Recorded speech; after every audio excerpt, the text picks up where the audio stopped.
Tonight we're focusing in on Zoom with Galaxy AI on the new Samsung Galaxy S24 Ultra. Ah, a baby tiger. Check out his claws as he prepares to pounce on that frog. Close one, but not as close as this Zoom. We can literally count the whiskers and... Oh look, Mum's here. Good thing I'm nowhere nearby. Go wild with Galaxy AI on the new S24 Ultra and zoom in on the epic day or night. Get yours now at Samsung.com. Today on CityCast Portland, we're talking about how some are saying an Oregon law is robbing murder victims and their families of justice, the city auditor's office calling out fossil fuel company Zenith Energy for violating city code, and a new scam that allows fraudulent deeds and house transaction sales to go through our county assessor's office. Joining me on our Friday News Roundup are Oregonian court reporter Zane Sparling and our very own executive producer, John Notarianni. It's Friday, March 29th. I'm Claudia Meza, and this is what Portland's talking about.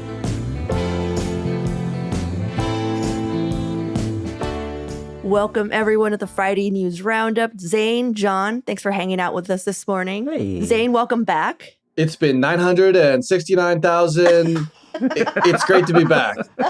I'm here. Yeah, last time Zane was on, he actually had how many days it had been since he had last been on. We didn't check it, but we believed it. We're just like, you must know what you're talking about. Not at all weird to just have those tally marks carved into my wall, just counting off the hours since I've been able to cast. The Oregonian really needs to let you get out more, Zane. It's really unfortunate. So for all of our new listeners, today is a day we break down some of the biggest local stories of the week with some of the best and brightest journalists in town. But before we head over the news, I like to ask our guests an opening question so you can get to know them just a little bit better. This week, I was thinking that I actually really wish that we could give all of our city local reporters a theme song so we could play it whenever we're introducing one of their stories on a roundup. Like when a batter comes up to bat in baseball, a song they pick out plays in the stadium. I feel like reporters we feature should have the same courtesy. I feel like that would be an amazing question to ask all of them, but we can't. So my question has two parts. First, you have to pick one reporter in Portland, and then you have to pick their theme song. While you're thinking of that, I will tell you mine. So my story this week is from Nigel Jaquist.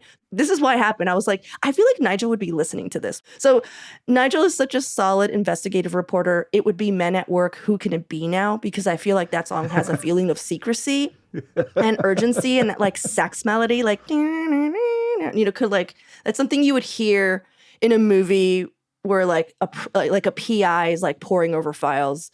And you don't have to do this, but I also think his non-work weekends theme song would be Steely Dan's Any Major Dude Will Tell You. I don't have a reason why. That's just a gut. We'll have to reach out to Nigel and see what he has to say if we nailed it for him. Oh, he already knows. He's listening. What about you guys? I'm going to go ahead and pick a theme song for Zane, who's here with us today. I love it. And as soon as you said this, Claudia, I know you said like a baseball walk-on song, but I immediately thought of like a professional wrestling walk-on song with like it's anything like that. Like sparklers shooting in the background. And I just want to see Zane walking into his home office to come on CityCast to Back in Black by AC/DC. Oh, that's so sick. I feel like that like really is the vibe that Zane brings to the show. So next time, Zane, when you come on, if you want to get pumped up, if you could do that for us, that we'd really appreciate it. Well, yeah, I mean, I already own the royalties, the license to that song, so we can play it right now. Oh my God, that's perfect. All right, I'm going to pick another friend of the cast, and I think someone your listeners know very well, Sophie Peel. Nice. Willamette Week reporter, yeah. Yes. Given Ms. Peel's, ability to expose the things that the rich and powerful don't want us to know, I think it's got to be Dirty Laundry by Don Henley, the classic. Nice. Give us dirty laundry. Except it's good, right? I mean, we do want that laundry dirty. When it's the rich people's laundry. I love it. Yeah, that's Sophie Peel's theme song, definitely. I haven't checked that with her at all, but I'm sure she'll be thrilled to know that's my opinion. I really did think about Dirty Laundry for Nigel as well, because they're both so, I feel like both of them are always just like, what you doing? Who you doing? What's going on? I love it. Okay. Thanks, you guys. On to the news of the week. Zane, what are you sharing with the class this week? Well, I didn't bring enough chewing gum for everyone, but I do have some interesting reporting by our friends over at KATU, K2 television station. Recently this week did a multi-day series about plea deals. And as you guys know, I'm the court reporter for the Oregonian, so I'm in the Multnomah County Courthouse all the time. And I certainly love to see how other outlets cover it. This was a really interesting case. Wright Gasaway, the reporter, did look at about 40 different cases where a defendant was charged with murder, right? Usually second-degree murder. And then in most of those cases, they found that the defendant took a plea deal and the charge was reduced to manslaughter. And then the headline was something like, "What's up with this trend of murder plea deals?" And a better way of phrasing that might be, "What's up with this trend of the sun rising every day?" Because plea deals are basically a constitutional part, or not constitutional, but a fundamental part of our justice system, for better or worse, in the sense that not just murders, but all misdemeanors and felonies, the vast majority of cases that are resolved through a settlement agreement, right? Where the defendant agrees to plead guilty and therefore gets less time than they would if they face the maximum required by law or that a jury could impose, right? It's a really interesting case, though, because on a human level, if someone I love died, right? If John died, right? There's no amount of time. You're setting up a scenario where I get murdered, Zane? Yes. Is that the hypothetical that you just choose? John's like, "I'm going to die." And I'm like, "You love John?" Okay, go on with your... Go on, Zane. Sorry. John, you have nothing to worry about. The life insurance I took out in your name, that's standard podcast procedure. So don't worry about that. Oh, dear. Just make sure you sign those checks, though. You can understand that anyone you love and cherish, if they died, right, there'd be no amount of time that would be okay, right? I mean, there's no amount of time you can give to another person that would make it okay to lose someone you care about. And the converse of that is that if everybody went to trial, our justice system would explode because we just don't have enough judges and public defenders and prosecutors. And that was just a really interesting story. I was curious for you guys, what was your reaction if you were able to see it? I looked into it and I sort of came away confused. I'm like, this is how it's supposed to work, right? Like you were saying, the criminal justice system is set up in a way where it makes sense that people take plea deals, and like that is an admission of guilt, and that sort of speeds along the legal process. But like, is there anything anomalous here? Like, is this an unusual number of plea cases even, or is there just literally nothing here that is out of the ordinary? It's unusual for Multnomah County in the sense that we didn't used to have this many people getting charged with murder, right? Go back 7 years and Portland had 33 murders, right? And the cops usually just in a given year generally solve about half of them, right? So you just aren't going to have 40 people coming through the courthouse doors and, from 2020 to 2024, you're not going to have 40 people resolving their cases because that's just a lot of cases in essentially a 3-year time span. Yeah. I mean, Claudia, how much do you demand revenge? I mean, how much? Oh my God. You don't understand, Zane. I've actually said like, oh, if I ever get a terminal illness, like I'm going to write like a Kill Bill list. Like, it wouldn't be death to them, but I'm just like, oh, there are some debts to be paid. Let's just put it that way. So I think I would be very vindictive, but I get it. Like as a victim or the victim's family, just hearing not murder. Yeah. And hearing like, oh, they're going to be able to possibly, get out earlier. There's parole. There's like all these things that I think that they're just like, oh, we didn't get the maximum sentence we could have. But I get also why it benefits them, a plea deal, because it's a certainty, right? Like after a plea deal correct me if I'm wrong, those cannot be appealed. But a murder sentence, you can be stuck in court for years. So that means you have to live in that grief, in that like the worst moment of your life for so long. So I get why a plea deal could also benefit a victim of crime or the family. But yeah, just reading through this, I see what K2's trying to say. They're just like, hey, because of the way that in the state of Oregon, our law is, it makes more sense for everyone to do a plea deal. But if we tweaked it just this way, where there was more flexibility, to be charged murder one, right? Then people wouldn't have to like plead down to like manslaughter or whatever. So that's what I got out of it, but I didn't understand like if our murder one law, like how rigid it is, if that is the case in all of America, or if it's just like very particular to Oregon. Like I was curious like why this was a series, I suppose. I mean, I was curious about that too. And I think that Measure 11 that Oregon has, our mandatory minimum law, which was passed back in the 90s, right? When probably a very high percentage of our listeners may not have even lived in the state yet, right? And probably didn't get a say on this. It's not unheard of to have mandatory minimums in different states, right? But it's not the default. I think it took a lot of flexibility away from judges, right? Judges usually are the ones who choose to impose the sentence, right? If you've got a mandatory minimum, or it's basically, and that mandatory minimum is life, like it is for murder, with the possibility of parole. I mean, there's no wiggle room. There's no wiggle room. It's so why would anyone take that? What I appreciate about this article is that, unfortunately, when you cover the courthouse and you see many cases go through the courthouse, and I'm sure this is true for the prosecutors and the defenders too, right? Like you see the conveyor belt of justice. And I think you don't want to desensitize yourself to this idea that, well, the system just has to work we have to, slaughter the cow just to make these cheeseburgers, right? Like, we turn things into a process, a factory. We miss out on like the humanity of it. And I think the K2 reporter did a good job of highlighting that every victim, every family is unique. We can't be seeing the justice system only in terms of efficiency. It's also about the real emotional stakes that are different for every human. And I hope that people at the very least can understand why the system is set up one way, even if it does leave some things lacking.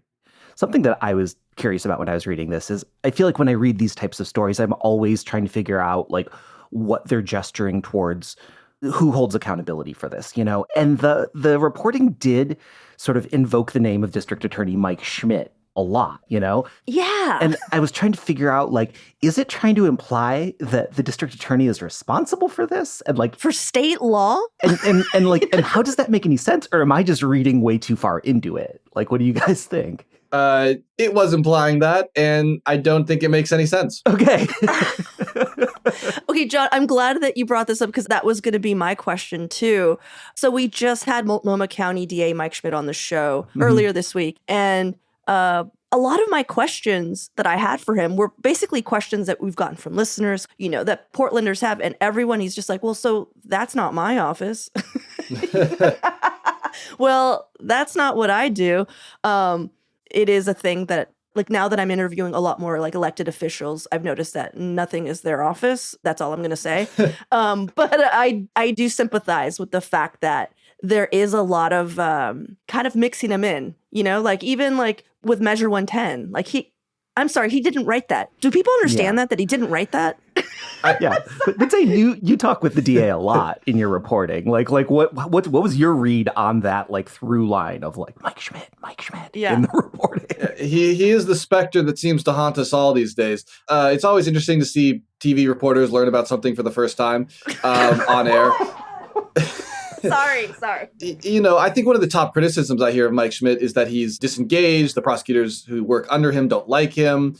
And if you think those things are true, then you can't believe that he's personally deciding the plea deal for every single one of these 40 murderers, right? Exactly. I mean, he's either disengaged or he's apparently Machiavelli pulling the strings. I mean, he can't be both, though. So from my conversations with the DA and with Nathan Vasquez and with, everyone who I talk to in the DA's office, I don't get the sense that the DA is making every decision flow through him. Yes, the buck stops with him. That is true. But I think there's a lot of senior deputy district attorneys. There's people like Sean Overstreet who are interviewed for that K2 article. And those people are the ones who I think are really doing the day-to-day case administration. Yeah.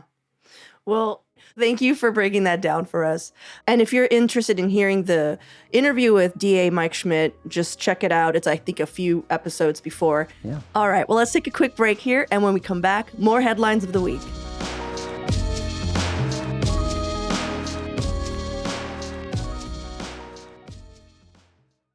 Okay, John, what caught your eye this week? Yeah, I'm looking at some reporting about Zenith Energy. The city auditor's office is on a roll right now, calling out weird stuff going on around Portland. This mostly comes from reporting by your colleague Zane Gosha-Wozniaka at the Oregonian, also some work by Taylor Griggs at the Portland Mercury.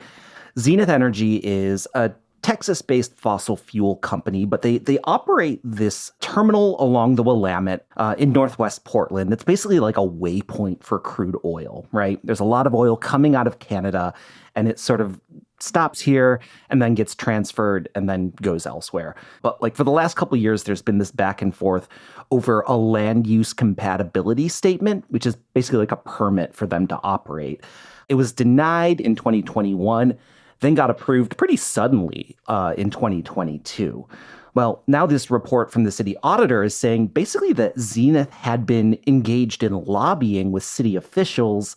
This is a quote. Zenith Energy had engaged in lobbying with city officials and failed to register and report communications as required. There weren't any penalties involved, but like, this is a big deal because Zenith's track record in Portland has been super spotty, and it's a really bad look for some city leaders like Dan Ryan and Carmen Rubio, the city commissioners that were kind of implicated in this auditor's report. There's a lot more that I can get into there, but what are your first impressions, guys? Well, I didn't understand how big of a deal it was. Because, like, I did read the Portland City Auditor's Office letter that they sent. And I swear to God, this is a quote. This is what the letter was called, a letter of education, which honestly, it should just really be renamed something more smug and condescending. Like, I don't think it's quite there yet.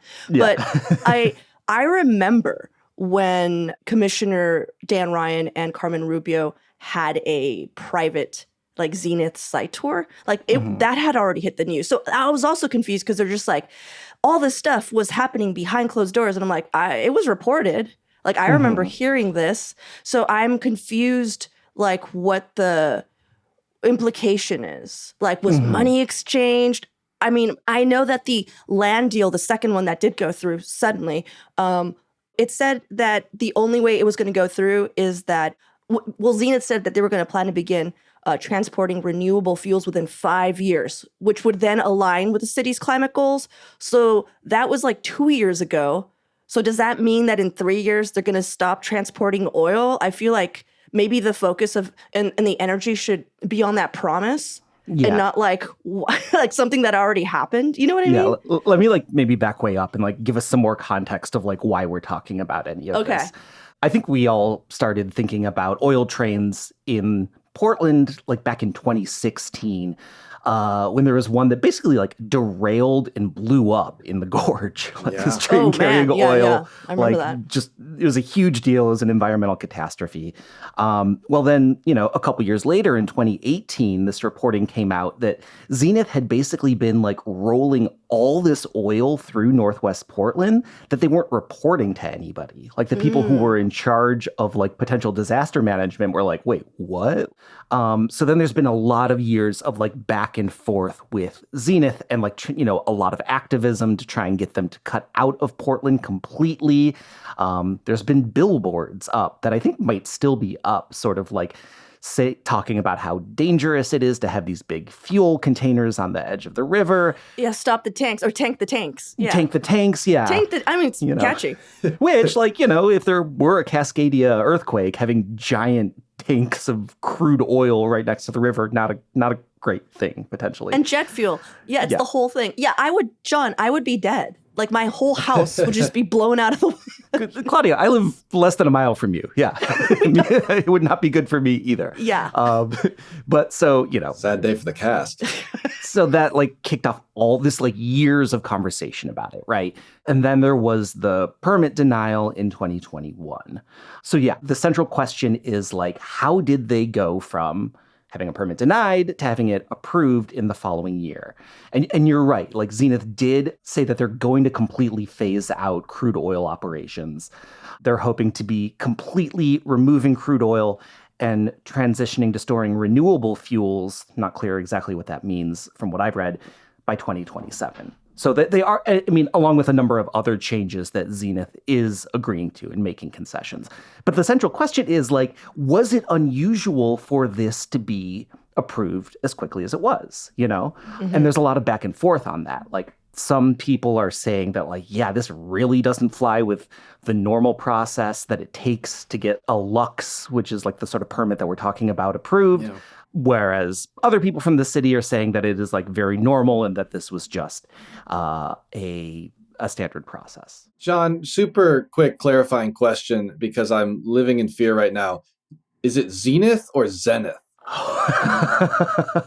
If it's Zenith, what's the normal word? I would say Zenith. I got mercilessly roasted at my old job at the Tribune because I said it wrong while at numerous staff meetings, and that was so traumatic that I decided to never remember how to correctly say it.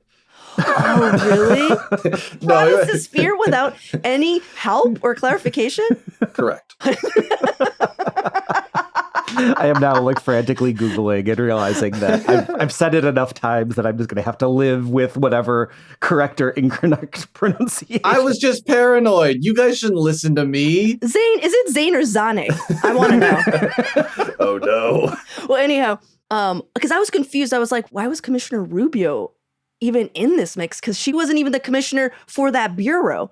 But then I think it's because Wheeler ended up giving the bureau to her, which is BDS. Bureau of Development Services. Which is who would be dealing with these like land, agreement contracts and stuff like that.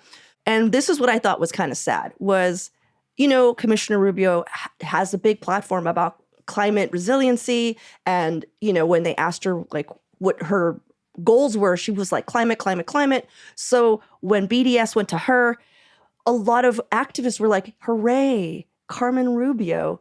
She will be more sympathetic. She will look at what happened because this looks shady. Like, we're all like, it went by too fast. Like, we don't trust Zenith.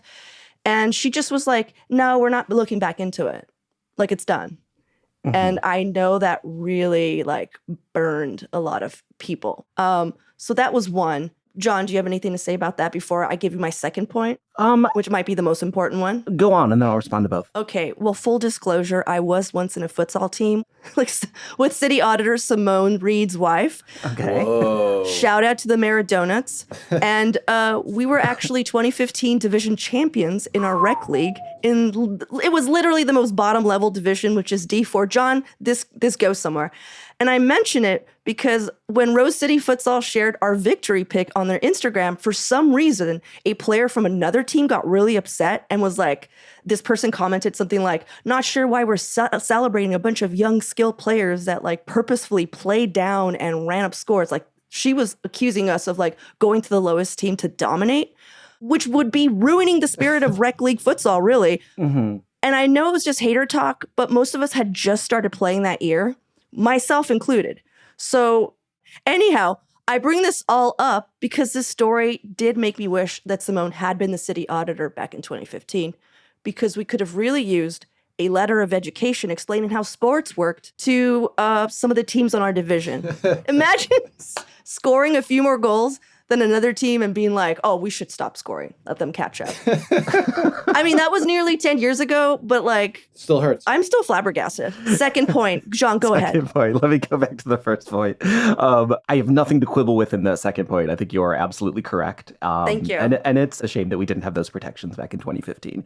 On the first point, though, of the question of like, is there malfeasance here? Like, I don't think so, I mean... You're right. It is the city commissioner's jobs to sort of oversee some of these processes. And, the report says that Zenith spent between 8.75 to 20 hours lobbying city officials. City rules say anything over 8 hours you need to report, right? So, like, it wasn't like they'd spent, like, weeks and weeks and, hundreds of thousands or millions of dollars on this process. But what it does mean is that, like, it was a little bit shady and that, they were sort of like going around the corner of what the ethics rules are. And this is a company that has already been in the crosshairs in Portland for doing much shadier shit for years. So it's just a really bad look, for somebody who is a political leader to sort of be caught in the same name of a report with this company. Yeah, and to be fair, as the reports in the Oregonian and the Mercury pointed out, I mean, Z Energy, we're going to call them that. Z Energy never admitted to lobbying. In their opinion, it's a normal thing for a business to say, hey, come to our site and, look at how we do things here, and it's educational, right? Certainly, I think one of the spokespersons for one of the commissioners said that, hey, this was on our public calendar. It wasn't a secret. I did see that quote from Nick Caleb in the Oregonian's article using the word plotting. Nick is a fun guy to talk to in a karaoke bar, but I'm not sure if this truly was on the public calendar. It probably doesn't count as plotting. I mean, I generally don't put my plots out on my G calendar for everyone to see. And what app do you use for plotting? What's your go-to? Yeah. It's sinister, with all the vowels taken out. Yeah. Oh, I love that. That sounds like a really cool, like, dark wave early aughts band. Oh, yeah. Out of Brooklyn, sinister, no vowels. They're doing my theme song, actually. Okay. I don't want to be the guy who does the you criticize society, yet you participate in society type of point. But I do remember when I was covering Z Energy and I went out to some of the blockades that protesters were doing at the site. Yeah, you go out there and you think, man, an oil train blowing up right here or an earthquake happening and knocking over all these giant tanks would be really bad. Of course, the alternative is what? If the protesters had gotten what they wanted and shut down Z Terminal, I mean, we still have gas stations in the city of Portland. We still have lots of people who use cars, right? Like crude oil is going to get stored somewhere. So, it certainly would be nice to not have any need for, explosive chemicals being stored anywhere in any city, but we still live in that world, right? So yeah. And because of the development decisions that we've made as a region over the past 70 years, all of our freight traffic runs directly through the center of the city, which is actually unusual as well. Exactly. I mean, I get what you're saying, Zane, but ideally the storage isn't next to a river. Yeah. Built on sand. Well, thank you, John. I'm glad that you did that story because I read the headline and I was curious, like, what was going on. So my story this week is about a new fear I have acquired. Someone straight up just stealing my house by forging a title, which this article from Willamette Week reporter Nigel Jaquist points out is kind of easy to do because of how our property records are filed through the county. And that's really frightening, to be honest. It's like next level squatting, So Nigel wrote about Ronald Henn, and I don't know if it's Henny or Hen, but he's a retired maintenance worker from Frito-Lay who owns his childhood home across from Pier Park in North Portland. So his mom passed away, gave him the house, and he's hoping to leave it to his children. But Ron spends most of the year in Bakersfield, California. And honestly, that was the craziest part of this entire story because have you all been to Bakersfield, California? I can't say I have, no. Imagine living across from Pier Park and then being like, no, Bakersfield, California. Anyhow, but I digress. Ron visits his childhood Portland home regularly, keeps it up. So last month when a random dude and a locksmith started changing the locks, one of his neighbors went over to investigate and then promptly called him. Now, Ron was told there was a man claiming to be the new owner, basically trying to get in since his story was like, the keys they gave me, they don't work, But because this neighbor knew that, the home had never been listed, there were no tenants, and it was still full of Ron's family's possessions, she just called the police. She was like, this doesn't feel right. And so... Nosy neighbors for the win. Yeah, I know, right? And she told Ron that the moment that the police car showed up, the stranger and the locksmith drove off, which is not at all unusual, So Ron immediately assumed like, oh, cool, my awesome nosy neighbor stopped a home invasion. But then the same neighbor just was like, no, this all feels weird. So she started checking Ron's mail and found letters offering various services to this new homeowner. So he called Lomas County's recorder's office and they informed him that a man named Sylvester Garcia had registered a deed with the county earlier this year and had purchased Ron's home for $236,000, which is almost as outrageous as retiring to Bakersfield because the estimated market value of his home is nearly at $600,000. And also Ron never sold his house. So through calling, various like county offices, he found out this was actually a common scam. It seems that anyone with access to public research terminals at pretty much any county assessor's office can find vulnerable homes like Ron's where the owner doesn't live in it full time or rent it out. And they can pull copies of the deeds and then use whatever app they have that can modify a doc and easily forge a signature. Like we could literally do it from a phone. And the payoff of the scam isn't then like, oh, now I own this house, because you can't, someone could fight you with that. What you do is you fraudulently file this paperwork that you bought the house like way below market value, and then you immediately flip it. You like sell it for market value. And that's where like actual money is exchanged. And that's like the full extent of that scam. Luckily, Ron's neighbor saved the day. So the scammer dude couldn't sell the house before Ron, with the help of his daughter, was able to get his home's title legally restored. And Nigel, from the Willamette Week, found out that the scammer wasn't even from Portland. He's based in Clovis, California, which is frightening. He was able to do all of this from California. So what do you guys think? I think this is really alarming to hear about. I think that for all of our listeners, if you own a second home that you don't really spend much time in, out in Manzanita, out in Bakersfield, wherever it may be, you're going to want to immediately sell that second home you don't actually use. It turns out it's just a public safety risk to have two houses that you don't actually use one of them. So yeah. And you should probably sell it way below market rate so everybody knows that you aren't actually a scammer. You should probably get rid of it cheap. Yeah, right now, sell that house, sell that beach house right now to someone who actually will use it. Oh my God. So this is what you guys are getting. I love this, and fuck homeowners. I love this because it is like the intersection of like a sort of like high-end legal white collar crime, right, and like the sort of silliest like 90s movie plot is at the same time, right? It's just like both so sophisticated and so dumb.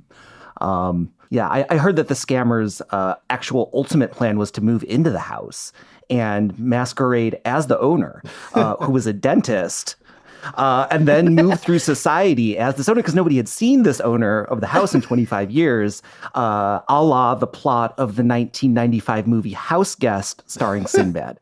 Oh, yes, of course. Listener, that is not what happened. But I do believe House Guest is an excellent film to watch when you're sick and high on cough medicine. Okay, so Tim Mercer, a manager now in our county assessment division, stated that the system for recording property ownership is super ripe for fraud, because he said that, like, basically given the current law and the systems in place, there's like no feasible way to verify signatures for either the grantor or the notary. And both of these things were forged. Like when an attorney, because they had to go to court, by the way, to restore his legal title. And so they hired former state representative Julie Parrish, which I thought was a really interesting part of the story, to be honest. Mm-hmm. And basically they found out that the deed not only included like fake signatures from Ron, it also included a fake signature from a real notary public. And that person had to be like, yeah, that's not me. And the fact that like all these county offices are just like, yep, that's right. Okay. There's like no checks and balance. But the assessor's office basically said like, hey, there's actually been a dramatic rise in fraudulent deeds. And part of me wonders if like there's a TikTok going around on how to do this. The Kia boys. Exactly. I was just like, is this like a new trend? It must be. But they basically were like, we've notified local, state, and federal authorities. And now we have a system to work this out with them because it's happening so much. So you should maybe take a look at your deed. You should maybe check it out, see what's going on. Also, fun fact about former state representative Julie Parrish, she's really into couponing and even used to run a small business helping people find the best coupon deals. And she still tweets from her handle at Hot Coupon Mama. You just got to snort out of me with that. That is a true fun fact. Isn't it wild that we still use signatures? Like, isn't that the most, 18th century thing you've ever heard in your life? Of like, well, this squiggle looks right, so I'm going to transfer $500,000. Yeah. It should be a retina scan by now, right? Oh, yeah. Just chip me. I mean... He is frozen. Yeah. Frozen mid-joke. Am I back? Yeah. Yes, you're back. Yes, you're back, sir. It was a great joke. Thank you for having me. Well, you guys, thanks so much for hanging out with me. I appreciate you guys going through these stories with me. Zane, I think you better start scratching that wall. Till the next time you're Till the here. next time, yeah. Yeah. I'll be counting the days. That's all for today here on CityCast Portland. Thank you so much for listening. Our executive producer is John Atariani. Our producers this week were Julie Fiaioni and A.K. Al Moomin. Our newsletter editors were Rachel Monahan and Adrian Gonzalez. Our host is me, Claudia Meza. Original music by Jenny Conley and Stephen Drizos. Additional music by Epidemic Sound and All the Kimonos. We'll be back Monday morning with more from around the city. Until then, see you at Slim's.